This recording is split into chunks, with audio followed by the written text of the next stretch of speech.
Merci. Bonjour à tous.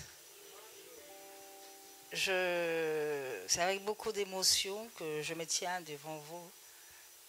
On ne se connaît pas, et c'est au travers d'une relation que j'ai été invitée personnellement à assister à la cérémonie de ce jour. Je remercie l'Éternel pour cette opportunité. Moi, je suis de l'Équateur. Avec les démembrements actuels, je suis de l'Équateur. Mon territoire, c'est Bolomba. Et je suis née à Bokoté. Je suis née à Bokoté et avec ma mère, j'avais pratiquement 2 mois quand elle m'a amenée à Kinshasa. Et dans l'Équateur, je suis de l'Équateur et il a fallu plusieurs années, je crois, en 98. C'est la première fois que je suis allée à l'Équateur, en Mbandaka, et j'ai vu ce que j'avais vu. Je ne comprenais pas. Je ne comprenais pas, mais qu'est-ce qui se passe? Parce que dans ma carrière professionnelle, la première fois que j'ai visité une province, c'était le Katanga.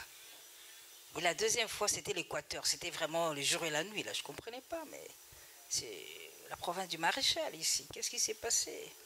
C'est vraiment un village, là.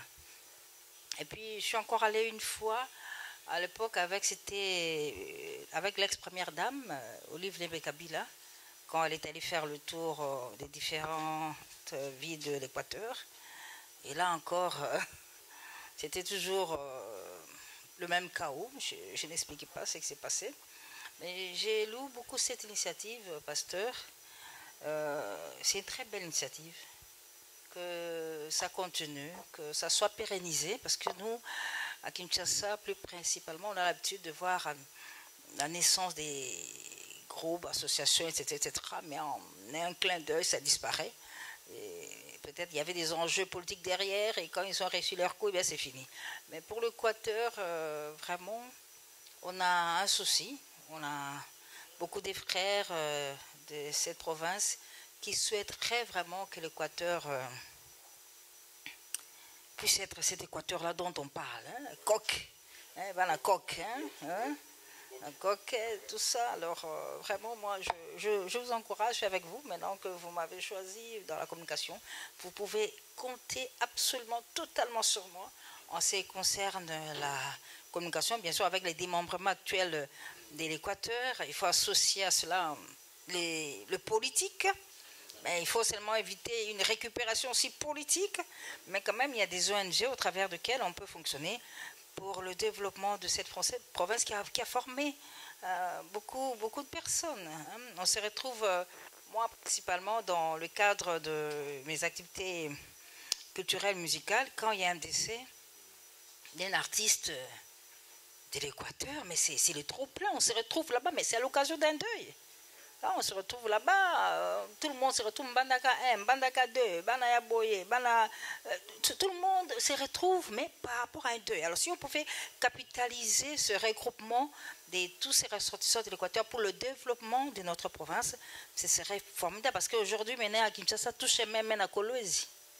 Tout chemin mène à Kolwezi. Tout se passe à Kolwezi. Même dernièrement, le prochain rencontre des gouverneurs, ce sera à Kolwezi. Pourtant, Mbandaka a abrité ça aussi, mais il n'y a pas eu trop d'écho. Il n'y a pas eu trop d'écho. Le chef de l'État s'est enrôlé en Mbandaka. On n'a pas capitalisé ça. C'est-à-dire, on est plus dans la recherche de postes, on comprend. Mais l'Équateur a beaucoup de potentialités, surtout quand vous volez sur Mbandaka, vous voyez cette forêt-là. Une forêt totalement vierge jusqu'à ce jour. Dans un pays solution, en principe, c'est cette province-là qui devait bénéficier de cette richesse-là par rapport au réchauffement de la planète climatique. Donc, je vous encourage. Et bien sûr, le développement de l'Équateur, on ne se fera pas à Paris. Comme vous l'avez dit, l'année prochaine, vous êtes à Kinshasa ou Mbandaka, ça je ne sais pas. Kinshasa jusqu'à Mbandaka, voilà. Nous, on est là, Dieu nous prête vie. Nous serons là. Je suis fille de l'Équateur, de père, de mère et de terre. Merci encore une fois.